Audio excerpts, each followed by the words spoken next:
ഭാഗം 14 കുരുവി കുടുംബത്തിൻ്റെ നന്ദി പ്രകടനം. റോമിയോവും പിതാവ് കോക്സും 2 ദിനരാത്രങ്ങൾ കലൈസിലെ അഭയാർത്ഥികളോടൊപ്പം കഴിഞ്ഞുകൂടി. പരസ്പരം സഹായിച്ചും സൗഹൃദം പങ്കുവച്ചും സാന്ത്വനം പകർന്നുകൊടുത്തും അവർ ക്യാമ്പിലുള്ള സകലരുടെയും പ്രീതിക്ക് പാത്രീഭൂതരായി. ക്യാമ്പിലുള്ള അഭയാർത്ഥി സുഹൃത്തുക്കൾ തീരാത്ത നന്ദിയോടെയാണ് റോമിയോവിനെയും പപ്പയെയും അവിടെ നിന്നും യാത്രയാക്കിയത്. കലൈസിലെ ഹാർബർ വഴി കടൽ കടന്നാണ് അവർക്ക് ലണ്ടനിലേക്ക് എത്തേണ്ടിയിരുന്നത്.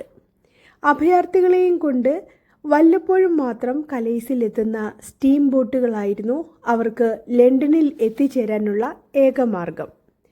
ബോട്ടുകളുടെ വരവിനെക്കുറിച്ച് റോമിയോവും ഫിൽകോക്സും ഏതു സമയവും അന്വേഷിക്കുന്നുണ്ടായിരുന്നു. സ്റ്റീം ബോട്ടിനായി ഹാർബറിൽ പല ദിവസങ്ങളും കാത്തു നിൽക്കേണ്ടി വരുമെന്ന് അവർക്ക് മുൻകൂട്ടി അറിയാമായിരുന്നു. എങ്കിലും റോമിയോവിൻ്റെയും പപ്പയുടെയും തളരാത്ത യാത്ര തുടർന്നുകൊണ്ടേയിരുന്നു. കടൽ തീരത്തുകൂടിയുള്ള ആ യാത്ര അവർക്ക് എന്തെന്നില്ലാത്ത ആനന്ദവും ഉന്മേഷവും പകർന്നു നൽകി. അന്ന് സായാഹ്നമായതോടെ അന്തരീക്ഷത്തിൻ്റെ മട്ടും ഭാവവും ഒക്കെ പെട്ടെന്ന് മാറി. കടൽക്കാറ്റൊരു മൂളക്കത്തോടെ ശക്തിയായി അവിടെങ്ങും വീശിയടിക്കാൻ തുടങ്ങി. ഇതിനിടയിലാണ് കടൽ തീരത്ത് നിൽക്കുന്ന കാറ്റാടി മരത്തിലെ ഒരു കിളിക്കൂട് ഇളകിയാടി താഴേക്ക് വീണത്.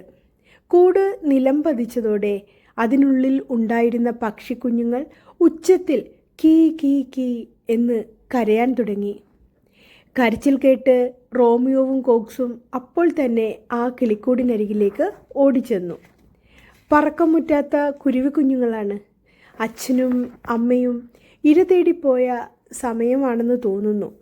വേഗം എടുത്തോളൂ, പപ്പ പറഞ്ഞു. റോമിയോ അപ്പോൾ തന്നെ തകർന്ന കുരുവിക്കൂട്ടിനുള്ളിൽ നിന്ന് കുരുവിക്കുഞ്ഞുങ്ങളെ വാരിയെടുത്തു. അവ എത്ര കുഞ്ഞുങ്ങളുണ്ടെന്ന് എണ്ണി നോക്കി. 1 2 3 4 5. ഹായ്, കൺകവരുന്ന 5 കുഞ്ഞുങ്ങൾ. പപ്പയും മകനും അവിടെ കുത്തിയിരുന്ന് ഏറെ നേരം കുരുവിക്കുഞ്ഞുങ്ങളെ ശുശ്രൂഷിച്ചു. റോമിയോ തൻ്റെ തോൾ സഞ്ചിയിലുണ്ടായിരുന്ന ചെറിപ്പഴങ്ങളും മൽബറിപ്പഴങ്ങളുമെല്ലാം തപ്പിയെടുത്ത് കുരുവിക്കുഞ്ഞുങ്ങൾക്ക് പങ്കുവെച്ചു കൊടുത്തു. ആവശ്യത്തിന് വെള്ളവും ചുണ്ടിലിറ്റിച്ച് കൊടുത്തു. കുഞ്ഞുങ്ങൾക്ക് സന്തോഷമായി. അതിനിടയിൽ കോക്സ് തകർന്ന പക്ഷിക്കൂട് നേരെയാക്കാൻ തുടങ്ങി. ചിതറിപ്പോയ കമ്പുകളും മുള്ളുകളും നാരുകളും വേരുകളുമെല്ലാം ചേർത്തിണക്കി കുറേ സമയം കൊണ്ട് അയാൾ കൂട് പഴയതുപോലെ പൂർണ്ണ രൂപത്തിലാക്കി. പപ്പ, നമുക്ക് ഈ കൂട് മരത്തിൻ്റെ മുകളിൽ തന്നെ എടുത്തു വെക്കാം. കുരുവി കുഞ്ഞുങ്ങളെയും അതിനകത്തിരുത്താം, റോമിയോ പറഞ്ഞു. അതനുസരിച്ച് ഇരുവരും കൂടി ആ പക്ഷിക്കൂടെടുത്ത് കാറ്റാടി മരത്തിൻ്റെ സുരക്ഷിതമായ ഒരു കവരയിൽ ഉറപ്പിച്ചു വെച്ചു. പിന്നെ കുരുവിക്കുഞ്ഞുങ്ങളെയും സുരക്ഷിതമായി കൂടിനുള്ളിലിരുത്തി. കുരുവിക്കുഞ്ഞുങ്ങൾ സന്തോഷത്തോടെ പാട്ടുപാടാൻ തുടങ്ങി. ഇനി നമുക്ക് പോകാമല്ലോ, കോക്സ് തിടുക്കം കൂട്ടി. തിടുക്കം കൂട്ടണ്ട പപ്പ, ഇവരുടെ പപ്പയും അമ്മയും കൂട്ടിലെത്തുന്നത് വരെ നമുക്ക് ഈ മരച്ചുവട്ടിൽ തന്നെ വിശ്രമിക്കാം. അവർ എത്തിയാലേ ഈ കുഞ്ഞുങ്ങൾ സുരക്ഷിതരാകൂ. അത് കഴിഞ്ഞാൽ നമുക്ക് പോകാം. അത് മതി, റോമിയോ പപ്പയോട് അഭ്യർത്ഥിച്ചു. ശരി, അമ്മ കുരുവിയും അച്ഛൻ കുരുവിയും എത്തട്ടെ, അതിനുശേഷം പോയാൽ മതി. അതാ നല്ലത്. പപ്പയും മകനെ അനുകൂലിച്ചു. നേരം സന്ധ്യ മയങ്ങാൻ തുടങ്ങിയപ്പോൾ മാത്രമാണ് അമ്മ കുരുവിയും അച്ഛൻ കുരുവിയും അവിടെ എത്തുന്നത്. അവർ കൊണ്ടുവന്ന പഴങ്ങളും മറ്റും മക്കൾക്ക് പങ്കുവെച്ച് കൊടുക്കുന്നത് കണ്ടപ്പോൾ റോമിയോവിനും പപ്പയ്ക്കും അതിയായ സന്തോഷം തോന്നി. തങ്ങളുടെ കൂട് ആരോ നന്നാക്കിയിട്ടുള്ളതായി അച്ഛൻ കുരുവിയും അമ്മ കുരുവിയും മനസ്സിലാക്കി.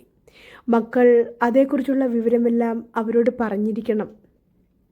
അതുകൊണ്ടായിരിക്കാം അമ്മ കുരുവിയും അച്ഛൻ കുരുവിയും കുറേ നേരം നന്ദി പ്രകടിപ്പിച്ചുകൊണ്ട് റോമിയോവിൻ്റെയും കോക്സിൻ്റെയും തലയ്ക്ക് മുകളിൽ വട്ടമിട്ട് പറന്നത്.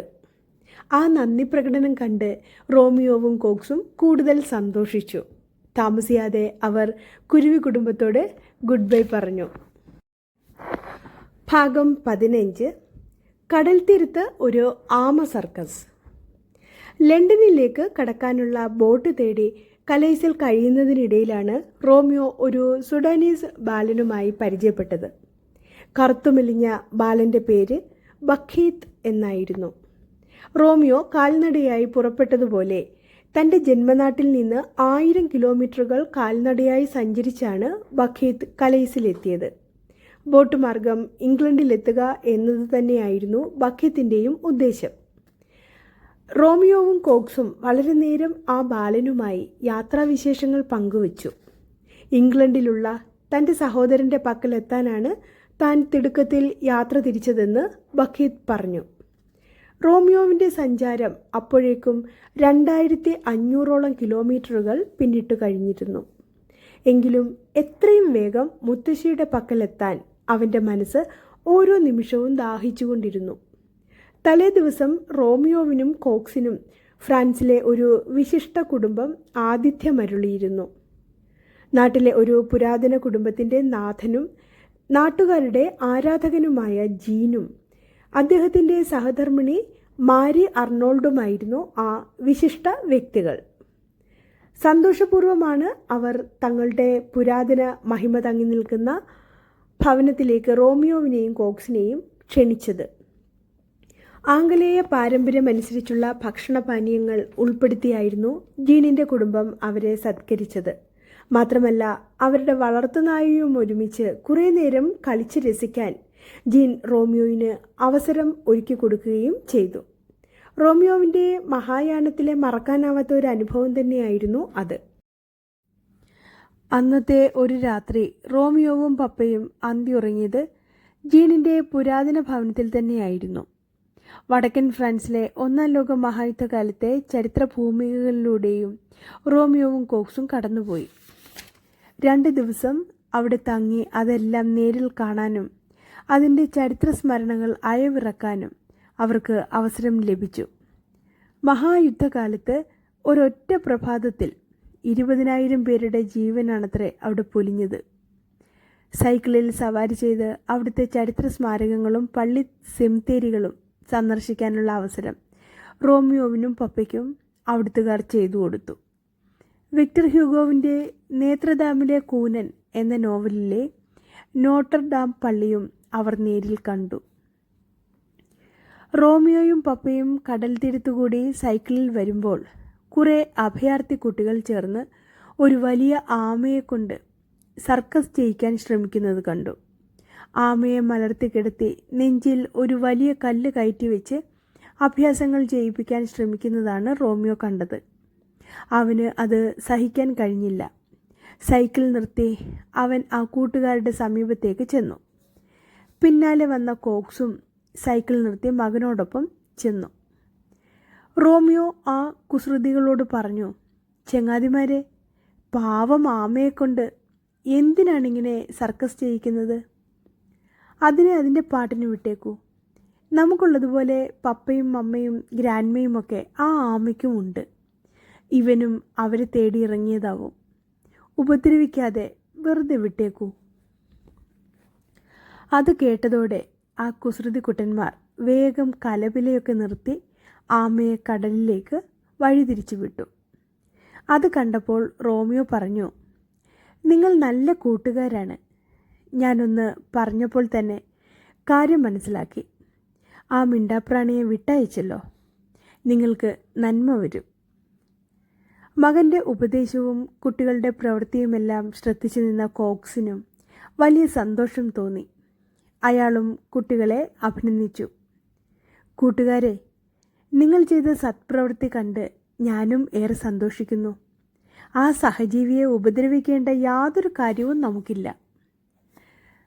ഫിൽകോക്സ് തൻ്റെ സഞ്ചിയിൽ നിന്ന് പലതരം മധുര ബിസ്ക്കറ്റുകൾ എടുത്ത് ആ കൂട്ടുകാർക്ക് സമ്മാനിച്ചു.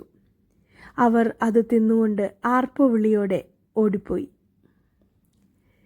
റോമിയോവും സ്നേഹമുത്തശ്ശിയും എന്ന പുസ്തകത്തിലെ 14-15 ഭാഗങ്ങളാണ് ഞാൻ നിങ്ങൾക്ക് വേണ്ടി ഇന്നിവിടെ അവതരിപ്പിച്ചത്. കഥ ഏവർക്കും ഇഷ്ടപ്പെട്ടുവെങ്കിൽ ലൈക്ക് ചെയ്യുവാനും ഷെയർ ചെയ്യുവാനും സബ്സ്ക്രൈബ് ചെയ്യുവാനും മറക്കില്ലല്ലോ. നന്ദി, നമസ്കാരം.